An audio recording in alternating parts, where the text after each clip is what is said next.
we have to still remain focused because those things are going to happen and it affects the entire world. But we have to be very concerned about our personal world and just looking at ourselves and analyzing and just asking those hard questions. You know, what do I really like to do? What am I passionate about? What do I have skills in doing? Authentic Talks is all about authentic conversations. This show is all about growth, love, respect, success, mind, body, and spirit. If you're looking to grow and become your authentic self, then this is the podcast for you. And I am your host, Shanta. Welcome to the show.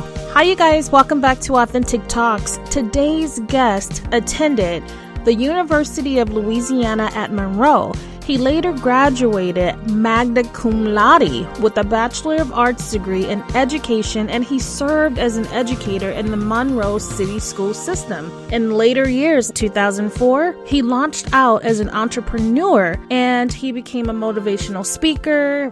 He started producing music and writing as well. You guys, he leaves us with so much information today. It's an awesome conversation, and I'm just going to go ahead and move forward and let him introduce himself to you guys.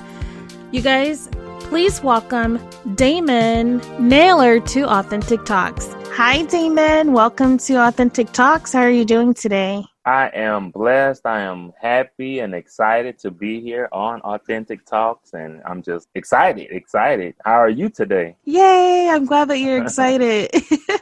I'm doing good. Thank you so much for asking, and welcome. I'm happy to have you here, and I'm also excited about the show because today we're going to be talking about domination. Before we dive in, can I have you introduce yourself to the audience? Sure. Well, I'm Damon Nailer, and I'm a multifaceted entrepreneur, a guy who wears many hats. I'm a motivational speaker, an author, a music producer, a consultant, and coach. And on a personal side, a husband and a father. And I'm also a parent educator. I'm originally from New Orleans, but I now live in a place called Monroe, Louisiana, which is at the northern part of the state. And I'm just a all-around great guy, I would say. Love people, love serving and helping the community and just helping others to find their passion, find their purpose, and give them direction, inspiration, and education, as I always state. But that's a little bit about me. And I guess another tidbit, I'm a former educator. I taught in the elementary school system for like 7 years before I transitioned into the entrepreneurship. And that's a little bit about me. Wow, you have a lot going on there, and I absolutely love it. Damon, I cannot help but ask you, how did you get where you found your purpose and your passion and knowing that it's wearing these many hats? How did you get there? Because I have to share this with you. Right now, there's a lot of people that they feel stuck and in this place of fear. And yes. How did you get there? Well, I know for me, it was just had a spiritual awakening, came into a relationship with God. And from that, he just began to show me and unveil the previews that he had given me throughout my life of my different talents. And I can recall one of the first glimpses I can remember was when I was in elementary school and I was trying to get elected for the student council, and the guy who I was running against or campaigning against, he ended up winning. But I'll never forget, he just used the Dr. Martin Luther King "I Have a Dream" speech, but I created and made my own, drafted my own original speech. And I'll never forget the response of not just the audience, but the teachers, and everyone was so proud of me because of me being original. And throughout high school, I began to write. I would journal, and we would sometimes have to share. And the people, especially the teachers, my peers, the fellow students, they were intrigued by what I would write and how I would speak. And I just kind of remember that. And I love teaching. I love helping. And I began to kind of develop that gift. And somewhere along the line, I began to look back at my life as well. And I was in the band for a few years in elementary school, and I was in a band in high school. And I loved music, had a passion for that. So all of a sudden, I began to get inspired to write positive and Christian rap, and I began to do that. And then I started to compose the music, and here I am doing music, and I'm speaking. And throughout this time, I'm getting inspirational quotes or profound statements, as you may call it. And I'm just writing them down, compiling them, not realizing that one day, hey, I'm going to be impressed to write a book. And from that, I compiled all of my information, my Proverbs, and God began to inspire me more. And I wrote the rest of the Proverbs, had a total of 50. And then I went and did the research and ended up with a book, my first book, The Great Taste of Success, 50 Potent and Inspirational Proverbs. And here I am, doing all the three of these in the beginning and initial stages because I'm teaching at the time. And what happened, my desire for teaching began to dwindle, and the emergence of my passion in those areas began to really increase. And I ended up leaving teaching to launch out and do those things. And I've basically been doing it ever since. But I think for all of us, we get those glimpses, but sometimes we don't really analyze our lives and look over them as we should and comb through it and see and understand, okay, why this may have happened, why I like this more than I like that, and how I excelled at this, but I didn't do well in this area. And that's one thing that I do with my workshops and my trainings is teaching people to find what I call your dominant gift. And from my own experience, I can give people pointers and help them to discover their area of giftedness, because we have 6 of them. And like I said, that's something that I share after analyzing myself and learning about that and God just revealing it to me. But yeah, and one of the key things you said earlier, you said people are in fear. And I recently did a show on my online show that I have, my YouTube, and it's called In Fear or In Faith. And right now, we really have to look at ourselves circumspectly, our lives, and really say, okay, am I living in fear or am I living in faith? Because we need to live in faith. We need to live in hope and optimism and belief that things are going to go well, that I can pursue what I'm created to do. I can pursue my purpose and I can achieve my dreams. And I know there's a lot of things going on. We have the epidemic going on right now, whether the pandemic, it's just so much going on in society and in the world. But I think we have to still remain focused because those things are going to happen and it affects the entire world. But we have to be very concerned about our personal world and just looking at ourselves and analyzing and just asking those hard questions. What do I really like to do? What am I passionate about? What do I have skills in doing? And as I stated, those are some of the questions I have people to ask themselves, and they're able to discover their area. But that's very critical because once you discover that, by itself is going to create and generate faith in you because you'll feel confident in what you're doing because, you've had that experience and you're comfortable with it. But yes. Is that considered as a part of the discover concept? Yes, it is. It is. And as a matter of fact, I have 4 questions I tell people to ask themselves. And so the first one is, what am I good at doing? And we can classify that under the category of skill. And you want to be brutally honest and say, okay, just what do you have a natural inclination towards? And if you do it without any formal training or anything, you show some glimpses of potential in that area, whether it's a certain area or a certain activity. Then the other question is, what do I like doing? That will be categorized as your passion. Some people have skills in certain areas, but they're not passionate about it. They don't like it. I've known people who took, say, piano. They were forced to take singing lessons, ballet. They're skilled, but they hate it. And you want to have something, first of all, that you're good at doing and you're passionate about doing. I always give the example of American Idol, where people, a lot of them, they're passionate, but they don't have the skill. And that's why you want to put the skill first before the passion. Yeah. Okay. And so then the third one is, what do you do that has a profound and a positive effect on others? This would be categorized as effectiveness. So you know what you like, you know what you're good at, but now what are people saying? Are people saying, hey, you should do that. I love when you do that. Or you're great at that. Or are they saying, girl, stop doing that. Boy, don't ever do that again. And that's important. Now sometimes when you first start off, you might get that and it may be your skill and you have to press through it. But like I said, that's why I give you 4 questions. And then the final question is, what can I do on a voluntary basis or without monetary compensation and still feel satisfied and fulfilled. And that will go into volunteerism. And if you can find something that you're good at doing, passionate about doing, effective at doing, and what you can do without receiving monetary compensation or pay, and you feel fulfilled, then more than likely you found your area. And then, as I stated, I kind of go through the 6 areas, and I'll give a hint to one of my areas as a bonus for you guys.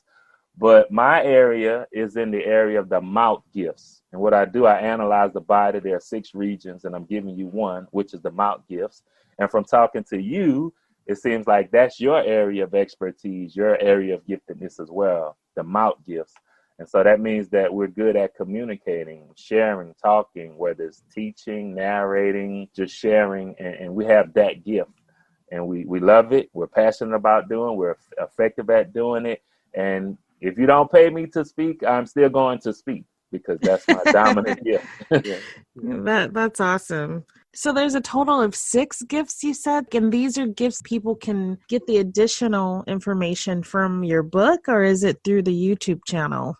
Well, actually, I have an online school. I didn't mention that as well. And I come out and do workshop trainings with different organizations, businesses or whatever. But yes, I have an online school. It's called Real Life Academy. And that's RIL, then the regular word life and academy.thinkific.com. And there it's called the G3 Journey Program. And if they didn't want to go through that, on my regular site, daril.org, DARIL.org, they could order the actual program. I have it in digital form or CD form.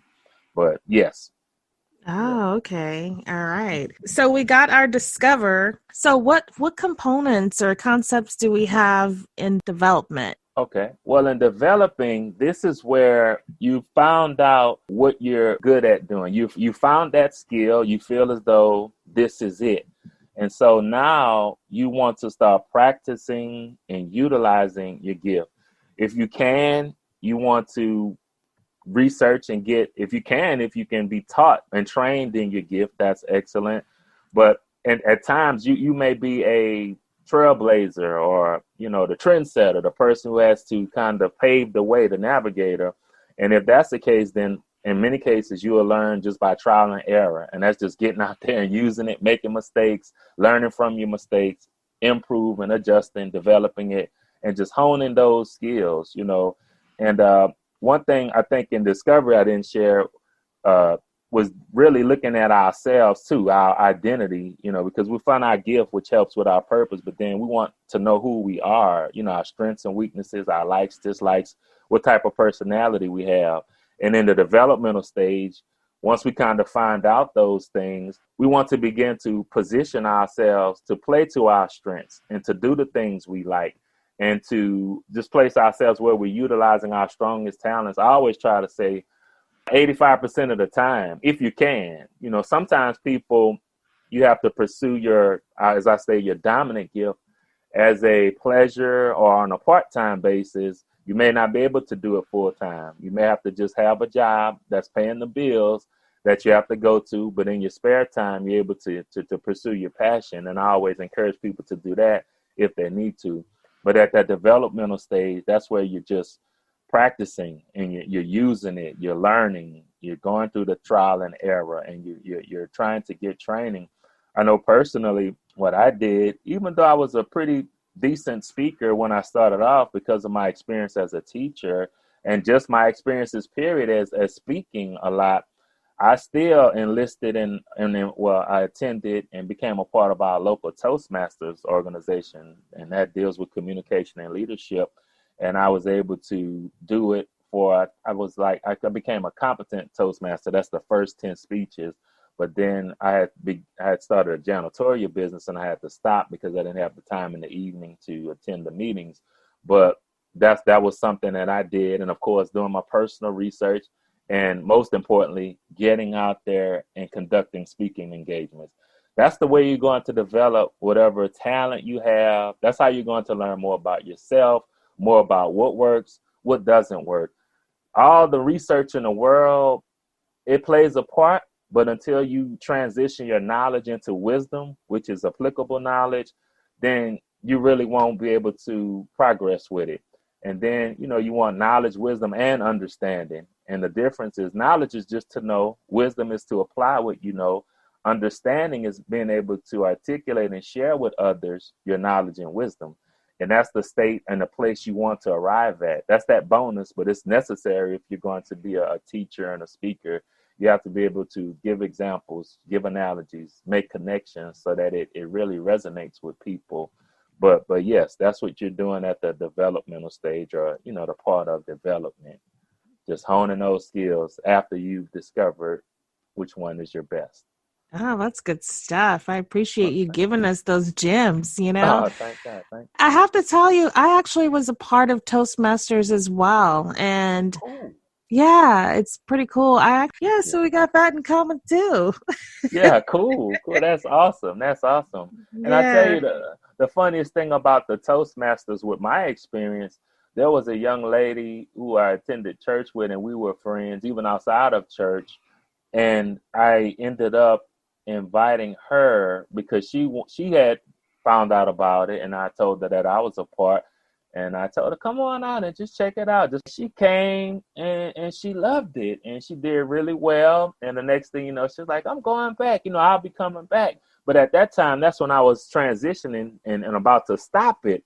And then she continued going. The next thing you know, she was the head of the local chapter. Yes. Wow. And she came out of her shell because she's a gifted speaker, but just that confidence, she had trouble with that. And once she, like I said, started to do it more and more, got comfortable with it, she even competed in some of like the regional speaking contest and everything. So I am so proud of her for that. But yes. Wow. Yes. And you talked about a part of it is like helping people. When you talked about discovery, yes, discovery.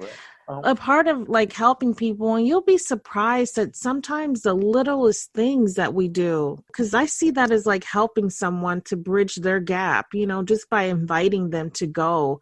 Although it's different in our discovery process, I'm just talking about overall that's a part of our purpose, is for us to all help each other in some kind of way, shape, or form. And just a little invite, and then look what it did for her. It probably changed her life, I'm sure. Yes, it really did. And amazingly, she has her own podcast now. Wow.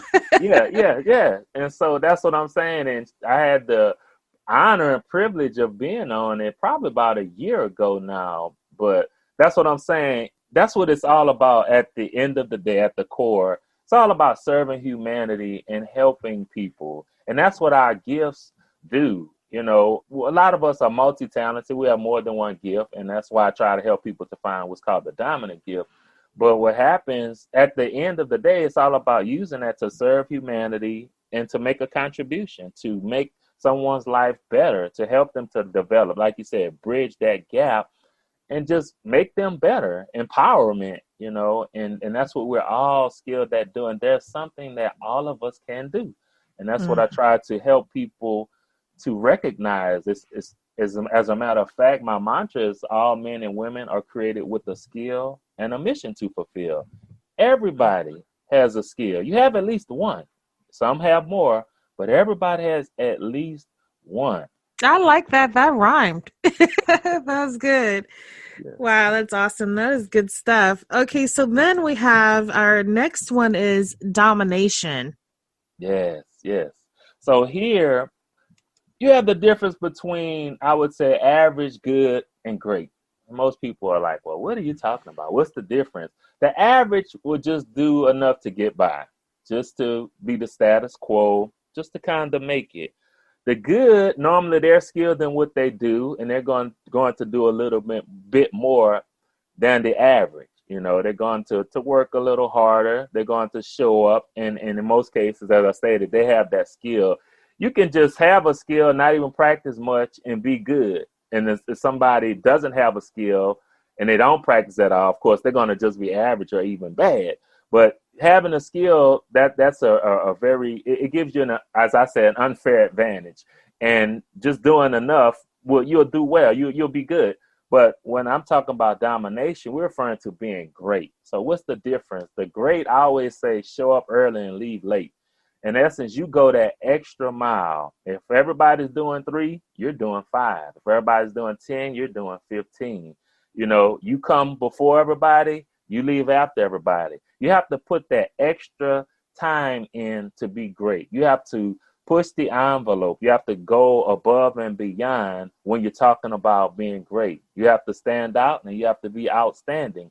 And it boils down to your work ethic. It boils down to your consistency. If we were to study the lives of famous athletes, singers, speakers, whomever, what's the key, or what separates the average from the good from the great is that preparation time.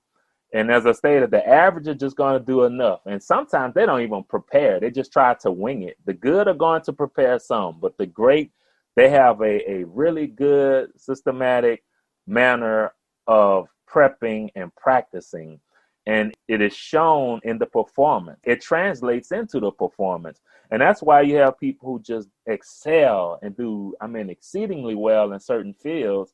And it's because of those principles. And the key is, if you find that gift, just go an extra mile with it. Don't be lazy with it. You know, be diligent, study, do your homework, practice and prepare. Every time I have a speaking engagement, or even every interview, I have the same preparation that I put forth. There's no such thing as a senseless or insignificant interview or speech for me. I don't care if it's 1 or 1,000. I'm putting the same energy and effort and preparation into it as I would if I was before 1 million people. It does not matter. And when you're talking about dominating, when you're talking about being great, that is the attitude you have to pick up. There's no days off when you're trying to get ready and prepared to do what you're going to do. And there are no shortcuts. And when you pick up that mind frame and that perspective and you begin to implement it and utilize it and live by it, the results will be astounding. And you'll be consistently doing the thing that you do well. When we look at, like I say, sports right now, the NBA playoffs are on. I'm not sure if you're into sports or any person in your listening audience. I am. Awesome. Well, it's just amazing. It doesn't matter the arena. I love seeing someone who has found and discovered their dominant gift. It's beautiful. Me too. Yeah. And so you see these guys, you could tell those who, man, they were divinely created to do what they're doing. And then you have those, they're doing it, but it's just something special and different about those who have found their actual niche and place in doing it. And I love it. More than likely, as I stated, they dominate. They rise to the top. They're in the upper echelon of whatever they're doing. I have definitely heard a lot of people who are very successful when they're interviewed or you hear them talking about like things, they always add in that element of the domination piece, and they talk about how they practice. They actually do go the extra mile. And we can use the example of sports. When you take someone like people think we're really great in basketball, like Kobe Bryant, all the interviews that he has, oftentimes he would talk about how he practiced. And not only just through seeing, being on the court, but he started to practice in his mindset as well. And even Michael Jordan, I watched this, I don't know if you've seen it, but there's this like 4-part or 8-part series. It was about Michael Jordan and his days of Yes, playing. With the Bulls. Yeah. Yes, I saw that whole thing. That Me was too. awesome. It was good. It was. I was like, wow, this was a nice little documentary, The Last Dance. Yes, that's what it was called. And so I really enjoyed that. And one of the things that stood out, there was many things, but I recall him being one of the guys that would go back to his room. Mm-hmm. And the other guys would all pile up and they wanted to play cards and, party. Party and have a good time, Mm-hmm. And for those people that want to do that, hey, if that's what you want to do, that's absolutely fine. But we're talking about like domination, like where you want to be the best at your craft, the best at what you're doing. And that's what it requires sometimes, is for you to, like you said, not sometimes, all the time, to go above and beyond, to go the extra mile. And sometimes it means that you can't really play the way that everybody else is, you know? Oh, yes. If you're going to be great, you're going to stick out. You're going to be different. It's going to call for a greater sacrifice. I always say it's one thing to count the cost, but it's another to pay the price. And that's what happens. There's a huge price tag that comes with greatness. And most people, in a way, they aspire to it, but the desire is not enough to push them to do it. If you're going to be great, then you have to pay that cost. You can't just count it. You have to pay. You have to pay the price. You know, you can count the cost, but you have to pay the price. And one thing that's so strikingly similar between Michael Jordan and Kobe Bryant, the fact that they're off season as well. They studied so much film, and they were in the gym just like it was the regular season. You know, like you said, while the rest of the guys are vacationing and having family time and partying, and as you stated, that's fine. But at the same time, once the season rolls around, you're going to show there's going to be a difference in a person who prepared and a person who didn't. It's just a principle that we can't get around. And unfortunately, especially these days we're living in, people try to get around principles. They try to negate them, try to go around, overthrough, or just totally ignore them. But principles govern everything. They govern our success. They govern just the world itself is governed by certain principles and laws. And if we want to attain and achieve certain things, then you have to execute the principles. There's no way around it. And when we're talking about dominating, there's nowhere around it. You can't just be, do things at the last minute, try to do things fly by night. You can't just be all over the place. You have to be concentrated. You have to be focused. And I like what you said about Kobe Bryant or Michael Jordan with the mind frame. That is a critical and a vital component of your preparation. Getting your mind just so focused and honed in on what you're about to do. And most of the time, you'll get to a place where you've actually performed, you've spoken, you've played before you even play. And once it's time to actually do it, it becomes a formality because you've already processed it and you've seen what you're going to do. You've known what you're going to do. I know one time it was so strange. I had a dream about myself performing, and in the dream, there were some musicians, and I had done my normal set. But because there were musicians, I was like, well, I need you, drummer. I need you to do this beat. And you, organist, I need you to do this rhythm. And then they did it, and I began performing, began rapping in a dream. Don't you know, probably about a month or two later, here I am. I'm performing. I completed my set, and the crowd really loved it. So I was like, you guys want more? They're like, yeah. So I turned to the drummer. I told him what to do. Turned to the organist. Told him what to do, and the next thing you know, I started rapping. Exactly how it happened in the dream. I love when that happens. Yes. I absolutely love when that happens. Yes. I love when you're able to get a glimpse of your future and you wake up and you're like, that was a good dream. I know. I want that one to be reality. Yes, indeed. Yeah.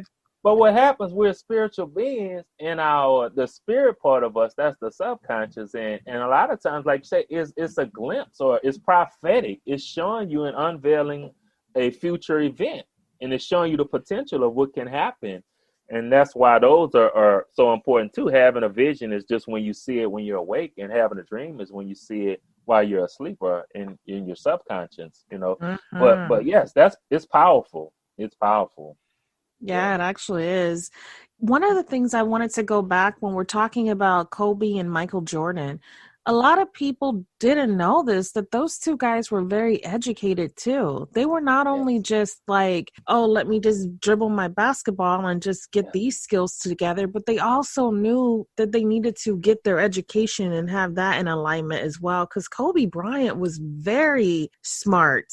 Very. Yeah, he would read different languages and everything. Yeah, he spoke different languages. He was not afraid to pick up a book and read a book. And oftentimes what I'm finding is that you're finding people that say they want to be great, Hmm. at those, they want to have that dominance, but it's like you were talking about, they only want to take a tiny piece of the, well, that's a part of it too, believe it or not, because a lot of that Yeah. stuff helps to train the mind too. You got Yeah, to be of course. disciplined in all the areas. So I love it. Yeah. I, Oh, Shanta, see, you about to pull out another region of giftedness out of me. I think you're the first that I'll reveal a second region, and ah, that's the shoot. that's the Yay. head gifts. Yeah, that's the head gift. And so some people are divinely designed with that ability to reason, to think. They love computing, they love math, they love science, they love just using their minds. They're creative, they're innovative, and they love using their minds. And these are your geniuses, these are your inventors. But the other thing I teach about this area of giftedness is that for all of the other regions of giftedness, this one can enhance or limit those areas, because the mind is like in the brain, this is the control tower. And so if you want to enhance the other areas, you normally have to do it through your mind. As you stated, you have to educate yourself concerning it, not just going out there and doing it. But that's what made them a step ahead and so far above, was because they enhanced their intellectual capacity concerning the game of basketball. It just wasn't about the physical, but they had that mentality. And so, as you enhance your mind, it's going to enhance every other gift. For instance, like we're talking about with speaking, by default, speakers, when you have this gift, you're gonna be fascinated with words. You love words. You love researching and finding. Yes. Yeah, it comes by default with it, right? So imagine Yeah. those who don't really like to research, though, because you got some people, they have the gift of gab, and they're manipulators, they're slip talkers, but they don't like to study to enhance and really hone that skill of being a really great speaker.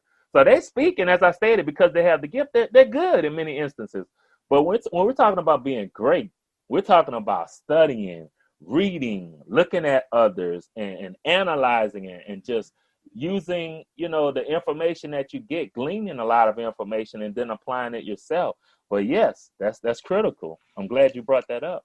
I have that desire to actually speak, and I haven't really talked about this before. I had a dream, and in my dream, I was standing and speaking in front of a large audience. I walked around for a while going, wow, I just don't know what it is that I should be doing. I don't know what I'm Uh-huh. supposed to do. And I said, I think I need to go back into training, corporate training again. I said, because that was really fulfilling for me. And then I was like, it's whatever it is that I'm going to be doing, it's something involving me, like with my voice, like Yeah. talking to people, helping people, giving people information. Like I love talking to people. Okay. Okay. I Okay. That's started all. this podcast. One day I was at work and I felt this burst of energy just diving to my stomach, to the point where I grabbed my stomach and was like, whoa, what was that? And I got up and I went outside and I called my husband. Have you ever had that where you get excited about something, but I didn't know what it was? But I didn't like having that feeling, not knowing what it was. Because normally when you have that feeling, that, Mm-hmm. oh, Mm-hmm. it's because I'm going to, Yes. whatever Do it so. is. And so when I started to write, I wrote authentic talk. And so then I was sitting on my bed and I go, I think I'm going to start my podcast. And I'm going to start a podcast YouTube channel. And I think I'm going to talk about, I just did it, so I'm here. And then now I'm like, God, Yeah. Yeah. Yeah. what Yeah. is it? Okay, so I'm doing this podcast now and I got this YouTube channel and I love doing it. What's next? Yeah. Kind of Yeah. like that. Like, Well, let me mess you up, sis. First of all, that feeling, it's what I call, and I've shared this before on another episode, well, on another podcast I was on. It's called normally a season of inspiration. And it's like when you hit it, you get inspired and you get that energy, like you said. You got the idea, the creativity, it flows. But also, what was happening with you, and a lot of people don't understand this, you are literally spiritually pregnant with your podcast. Whenever you're going to birth something, whether it's a business, a book, a ministry, podcast, whatever, organization, idea, invention, you're literally pregnant with it. And so you were at a place to where it was kind of close to due date, and you were excited about it. You really felt it. And the funniest part about a spiritual pregnancy is that the timing and the timetable is different. You know, with a natural pregnancy, it's normally close to 9 months, but a spiritual pregnancy, it could be short or it could be very long. And that's what happens. Sometimes you'll have that seed within you for a long time. And then all of a sudden, when it gets close to birthing it, you'll get more clarity and you'll know exactly what to do. And that's kind of what happened to you. But sounds like you more than likely you're pregnant with more than one baby. So it's all about discovering, letting God reveal and unveil what's the next component. And what I'm hearing, as you stated, we know it more than likely is going to be with communication. And like you say, you like the training. And when you analyze everything you're doing, it involves communication. And that's something else I also counsel people to do. You can use your gift in different capacities. And if you said that training is so fulfilling, you get so much excitement in doing it, you love it, then that's the way you want to gravitate as well, you know. And if you can, you balance it and do both, good. But it seems like that is your niche and your optimal place and optimal position to use your gift of communication, you know, your mouth gift. But yes, that's what happens. You get pregnant with that idea, that concept, and you have to birth it, you know. And sometimes people, because of fear, they abort it. I actually have one of my sessions on my talk show called Birthing Your Baby. And I break that down, that whole concept of being pregnant and how you have to get into a spiritually conducive environment for the safety of your baby, because people will try to terminate it or cause you to abort it. And some people end up, out of fear of rejection and ridicule and everything, they end up aborting their own babies, you know. But yes, it's a powerful concept. That's happened to me before, where the fear kept me from moving forward. I was like, what will people think? And I had all this extra stuff that I was carrying in my backpack that I didn't need, you know? And so I definitely do know that my gifts are, you know, through, you know, the mouthpiece. That's what you call it? Yeah, mouth gift. Yeah, that's fine. The mouth gift. Yes. The gift of talk, because I have to use my voice to help people, to train them or to give them information, or that's definitely one of them. And I absolutely love doing my podcast. I love meeting people, and it's nice. It's not like I can just quit my job and be like, I'm a podcaster. Yeah. You know, for me, I can't. And I mean, it may get to that level. You never know. But like you said, that's what I'm saying. You could use that gift in different manners. And what happens, what I know, especially being multi-talented and using my gift in different capacities, I can tell when it's time to transition into the next one. For instance, like now I'm gearing up. Well, not just gearing up. I've released several singles off of my upcoming EP that I'll be releasing at the end of next month. And, you know, I hadn't been doing the music in a while, but just out of nowhere, I got that impression from God and the emergence of that desire to start paying attention to it and to looking at it. And that's when I gave him the concept of releasing the music that I had recorded some years ago, because it's relevant now. And that's what I'm saying. You get those urges and you know, and as you stated, you said, you know, there's something greater, you know, there's something more, and that's good. And until, you know, you get the full clarity on it, you just do this now and you're passionate about it, you're good. But as I'm stating, when that time comes, that emergence and that clarity on what's next is going to come too. And you don't have to stop this one. You know, I do each of them. But as I stated right now, I know that the thing that's kind of strongest is the music, getting that out, because I published my fourth book at the beginning of this year. And so from last year, the end of last year, all the way up until I say probably about March or so, I was really heavily promoting that. And then a shift came to start working on the music. But yes, that's what happens. You know, just at the different times and seasons, you transition and you use a different form of the same gift. I love it. What are some of the challenges that you face? Well, I tell you, one of the greatest ones was when I first decided to launch out to pursue the motivational speaking.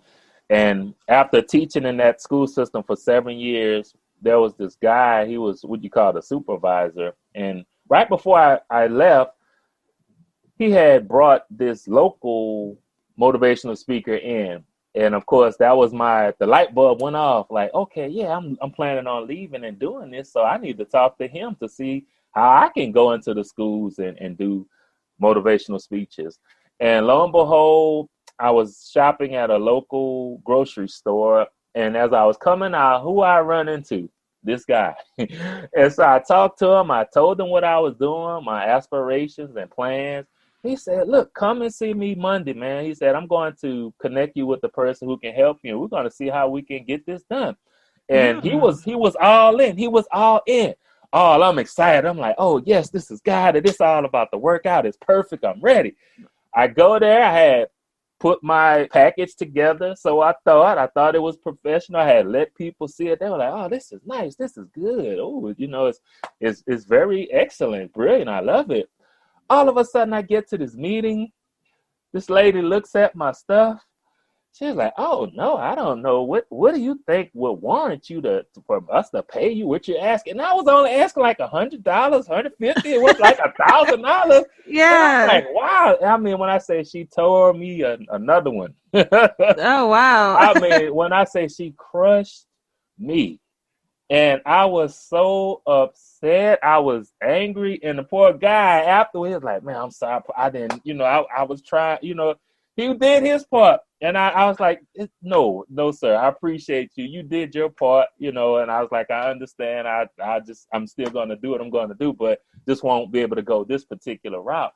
And I'll never forget, I went to my wife's work, and I promise you, big old 6 foot, 225-pound man crying. I was like, oh, man, she did this. And my wife had to encourage me and stuff.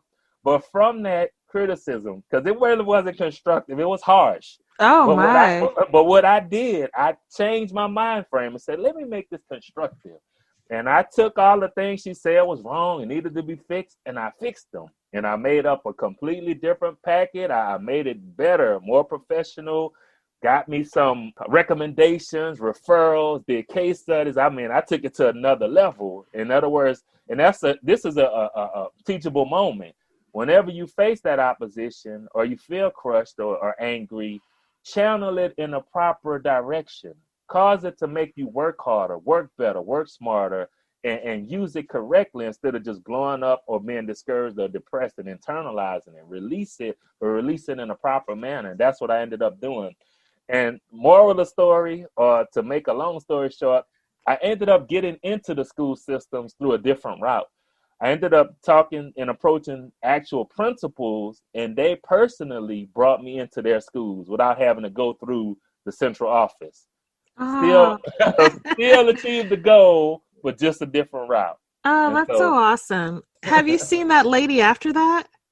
I have not. I have not seen her this entire time, because if I would love to just let her know. And of course, I would have the right attitude and I would be nice and professional, but I would actually thank her and she probably wouldn't remember me, but I'd let her know exactly what happened and just let her know I'm a prosperous and professional motivational speaker, consultant, coach, and everything, and author. I've just published my 4th book and doing well, but I thank you for your criticism. At the time, it was harsh, though. It was crushing. Yeah. They say it's through those moments, though, that we are stretched like a rubber band the most.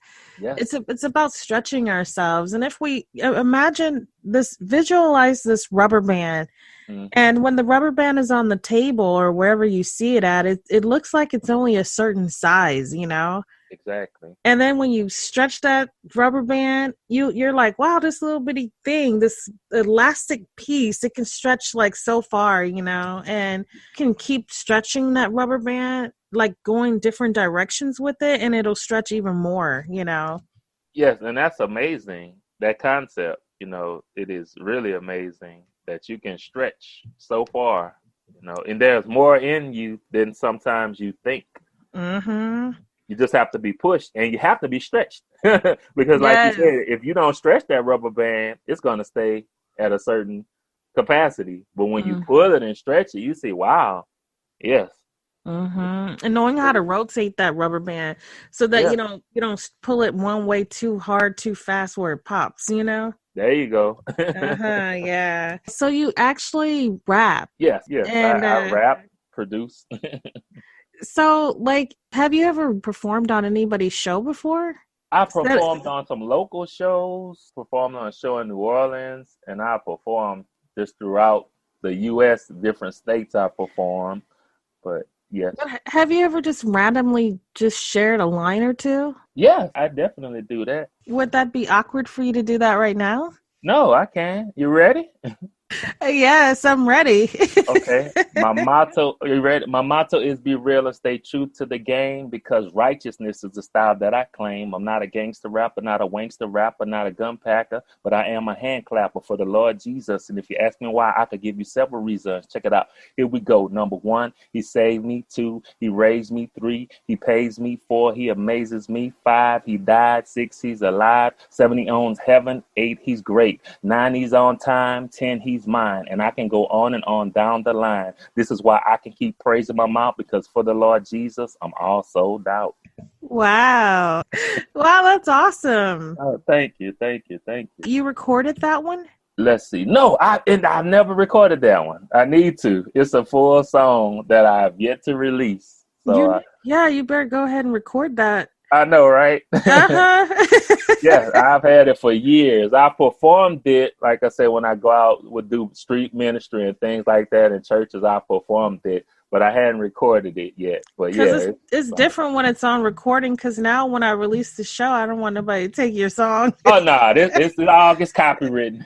Oh, okay, right on, right on. Copyright in there, man. Oh, right on. Okay, all right. Yeah. People need to be inspired. There's different messages that come across in different ways because I grew up in church. Yes. A lot of people I know have. Yes, yes. And it's like we do get to hear that, and sometimes it sounds different. Yeah, God has given me a way of presenting it in a transcendent form where it's relevant to everybody. And just real quickly to give you an example, when I first started this, as far as because the information comes from our program, the G3 Journey, and what happened, I was like you said, my foundation is in Christianity, the church, and what happened, I was thinking about just making it for the church. I had my scriptures, I had everything, and do you believe, or would you believe, when I went to read and I was further preparing and getting things together, and the Lord literally convicted me. And he was like, don't just make it for the church. I'm like, no, that's not God. No, that can't be God. No, I'm tripping. That's the devil. And then I tried to put the scriptures in anyway, and I felt that resistance. He was like, I said, no, don't just make it for the church. He said, make it relevant for everybody. For the world. Yes, I promise you. Just as clear. And I'm like, wow. And then this to confirm it, he said, look at who has been requesting you to come and present this information. Has it been the church or has it been a secular audience? When he presented that, I'm like, wow, that's so true. Because at the time I was getting a lot of interviews and it wasn't Christian or religious based. It was just secular, like business and inspirational, just different things like that and spiritual. But it wasn't, like I say, just the Christian base. And I'm like, okay, well, that makes sense. And I had to go and adjust it, do research, and make it applicable to everybody, relevant to everybody. But yes. Yeah, because you know what it is? A lot of people, they grew up with like churchy. Yes. and like, but it's like you want to reach people who not everybody had that type of upbringing, Exactly. Yeah. And I understand exactly what you're saying, because I was talking with someone else who was writing a book, a memoir is what a memoir. And he was talking about that. He said that every time we talk, it's always, he shares scriptures with me. He's, all the time. And he listens to an audio Bible every single day, at that particular time. And so it got to a point where everything was like about well, the scripture says this and the scripture says that, but then you're telling this to people that don't even know the Bible. Yes. And they wasn't understanding. And then after a while, it makes the people don't want to really like engage because now you missed the opportunity to give a message or share a message because you didn't know how to talk about it without going, the Revelation, scripture. Yeah. Verse 24 says, it's Exactly. like you got to be able to talk to people without it being where you're condemning, where it's coming across as like that super, I don't know. You know what I'm talking about? Yeah, religious. It's religious. Yeah, religious. That's And that's what I'm not. I'm not very religious, Yeah, and but you're so spiritual. yes, Yeah. definitely. And there's nothing wrong with religious. So I don't want people to get confused with that, but it's just not my way, And so he came to work one day and he says, the Lord told me that when I write my book and when I go talk about my book, that I need to come from a different perspective. He said, I got to come from a different angle. Wow. He spoke it loud and clear to me that what I need to do is give my story so that I could help people of the masses instead of I looked at him and I just smiled, and in the back of my mind I was like he gets it because sometimes in the church you might not be churchy enough for them. It's like you got to give your message the way that God tells you to give it, and people are going to sometimes have their opinion, good or bad, but you have to be confident in your gifts and knowing that this is what I'm supposed to be doing and this is what the message is. Like, because it's like you and God, what he's telling you. Exactly. You know what's right. And it is about like helping people beyond the walls of the church. Yeah. And see, that is what makes the difference when you hear from God with clarity. Like the guy said, he said, God spoke to me and said this. And when you hear from God, he will do that, especially if you're a listener. Now, some people, the problem is, some people, they don't hear from God, or they hear from God when they want to, when it's convenient. But when you totally submit to God, he will open up your mind and revolutionize your perspective and give you content and information that is relevant for so many people. But one thing you said, regardless of what you do, people are going to have their opinion. Like you say, for people in the religious realm, you'll never be religious enough, or you're too open-minded, you're too liberal. That's what they think of me. I'm not conservative enough because I have a message that is just relevant for so many people. They want you to box it in and just make it relevant for the church. But I refuse to do that because God is instructing me otherwise. But the thing is, like you said, I know, I mean, beyond a shadow of a doubt. And when you get to that place, just the confidence and the assurance is going to emanate and come forth because you heard from the divine creator, the master of the universe. So who's going to oppose that? And I don't care who opposes it. Right. Heaven backs me, man. Really? So I'm doing what God says to do. I'm protected. I'm blessed. I am authorized or anointed, as we say in the church world, so be it. Here it is. Absolutely. That's good stuff, good stuff. And I remember for myself, like being in a situation where it's like you're sitting there going, okay, wait, I want to do this, but how do I do this where people don't think that like and now I'm at that point where yeah. I'm like, you know what? I'm not carrying that burden. I am not going to carry their backpack in that extra piece in my backpack. Because let me tell you, Damon, I had to unpack my 18-wheeler. Okay. Yeah. It had no wheels. Mm-hmm. I was just dragging it around. I got tired. I like that. Yes, I have a whole thing around that I did, that I do.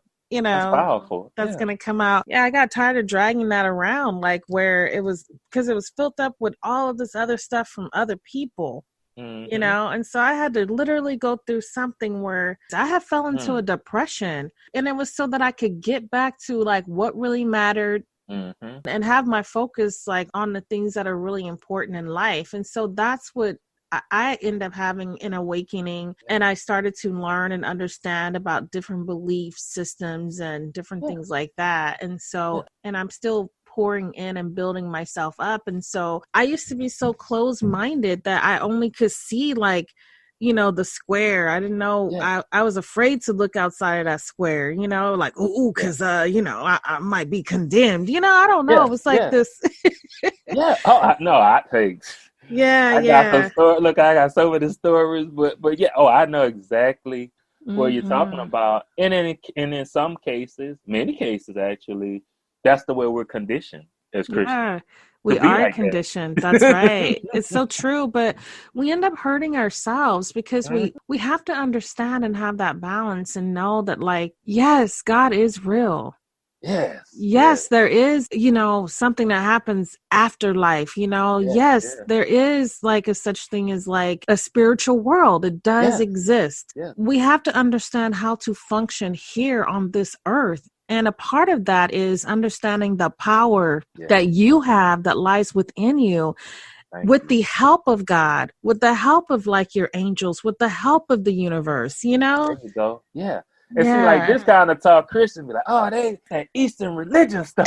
No, it is the universe, and our God is the master of the universe. That's The right. angels, and like I said, it's just so funny to me when you objectively sometimes view Christianity. Be like, man, really? Why are we like that? You Yeah, use because a different term, and they, oh no, see that's coming from. It's just like really, it's just a yeah. synonym. It's a synonym. Exactly. Yeah. It's Yeah. like, and it takes us back to like when I was growing up. What are you saying? I don't understand what you're saying. There We're you going to have to go. put you in some classes because you need to Yeah, talk like us. You need to sound like us. yeah. There you No. go. There you But go. That's that yeah. indoctrination. Yeah, exactly. If I don't talk like you and walk like you or look like you, then that means something's wrong with me. No, Mm-hmm. it's wrong with you. Something's wrong with Exactly. you, not me. But I was a Yeah. kid, you know what I'm saying? So I had to Yeah. go through it. Poor thing. Yeah. Yeah. Yeah. I'm glad you rebounded from that. And I know it probably still things that come up, but thank God for His grace and empowering you and enabling you to, be able to still move and do what you need to do. But yeah. Yeah. And just tackling these challenges, fear still shows up. Yes. But Oh it yeah. looks I different know. each time, and it's like, hey, it's about jumping over those hurdles and just keeping it moving. Definitely. Yeah, Definitely. wow. I talk to so many people, and sometimes I never know like how it's going to turn out. I never know like what's going to come up, Yeah. because like Yeah. you can sit Well, there and you can go, we're going to talk about this, but then like you really don't know like what you feel mm-mm. moved to share or what they feel moved to share. You just never know. I loved Yeah. talking with you. I thought that like Likewise. what you shared was amazing. I think that you're doing an awesome job. And I'm so happy for you and congratulations that you're now able to, be an entrepreneur and that you're able Yeah. to work for yourself. And I love that you have so many different areas that you're able to maneuver. Yeah, thank you so much. And I have thoroughly enjoyed myself. You're a great hostess. And I know this is your thing, like you said. So just keep on going. Hats off. I'm always trying to encourage and inspire and be a blessing to those who have the boldness to create their own platform. Because in you creating this platform, you're giving others a platform like myself. And I just appreciate it. Hats off and kudos to you. But this has been an amazing interview. Oh, thank you so much. I appreciate it. If we could switch places, Okay. you and I right now, Okay. what question would you ask yourself that I have not asked you? What would be my ideal vacation? Oh, you got Yeah, to tell us more. yeah. Ironically, I was just talking to my wife about this, and previously someone had asked me that on the podcast, and I don't know if it's big enough for everybody, but for me, just my wife, she's always wanted to go to Hawaii. And the thing was not just going for like a weekend or a week. I said I want to do it for a month. That would be basically my dream vacation, to go to Hawaii for a month. Now watch this. Watch how crazy this is. I have a son who's in the service, right? Mm-hmm. And he just recently got his orders. And in a little bit, guess where he's going to be stationed? Hawaii? Hawaii. Yay! So this makes it very well. We know we're going to be going now, of course, but just how long? The thing is that month. Making sure that we get that month in. Yeah, so it's just Wow. crazy. It is crazy, but yeah, that's kind of the dream vacation, just to be in that beautiful place for an entire month, just enjoying myself, enjoying ourselves. not working. And yeah, that's what we really want to do. That's nice. That's really nice. I got that vacation, the travel bug. I was calling it the vacation bug. I mean, Uh-huh. I have the travel bug, like where it hits you and you're like, oh, I want to go here. I want to see the world. Yes. And before I didn't have that. I had no desire. If I would live a full life and had only seen the handful of states I've seen, I felt I was good enough. I'm satisfied. Wow. But something hit me where I'm now like, okay, I had a couple of people come on the show and we did like a travel agency and we talked about travel. I'm really ready to see the world. I want to go at least a few places. I would love to visit Africa in my lifetime. And Hawaii, I can't believe I forgot about Hawaii. Ooh, how exciting. Oh, yeah. Do you love to read? Yes, I do. Lately, I hadn't read, I guess, any new book, but I know a few months ago I was a part of this site, and I was reading books and reviewing them, and I was going through books left and right. But of course, especially with me kind of doing more marketing and promoting with the music and just doing other stuff, I hadn't been able to read any books here lately. But yes, I love to read, and I'm always on the internet researching and studying and reading there. But as far as reading any books here lately, I hadn't. But yes, I love to read. Yes. Yeah, I understand. That happens because if you were to ask me right now what was a book that I read that I thought was really powerful, I can tell you what happened in it, but I don't remember the name of it at this moment. Yeah. Oh, yeah. Yeah. Do you remember a book that you read that was like really amazing that you would read a second time? Oh, yes, I have several of those. One of them is The Richest Man in Babylon, and I can't remember who the author is, but it's powerful, and it gives such tremendous advice on money, but it's in a narrative form, where it's a story, but giving you these great tips on financial management and growing and increasing wealth. So that's one of my top ones. And then I can't think of the name of it. It's by Norman Vincent Peale, and it's about thinking. I think it's The Power of Positive Thinking, if I'm not mistaken. But that book really shifted my mind and perspective and opened me up to some things. And as a matter of fact, you made a statement that triggered me to think about that book. You were talking about how God works with you and assist you. And I always say that the Holy Spirit is like your own personal assistant that God gives you to help you. But as you stated, the key is, though, you have to do the work. He's going to help you. He's not going to do what you can do and what you're supposed to do. But he's going to do the supernatural, the things that you can't do. Like you said, he'll open the doors you can't open. He'll shut the doors you can't shut.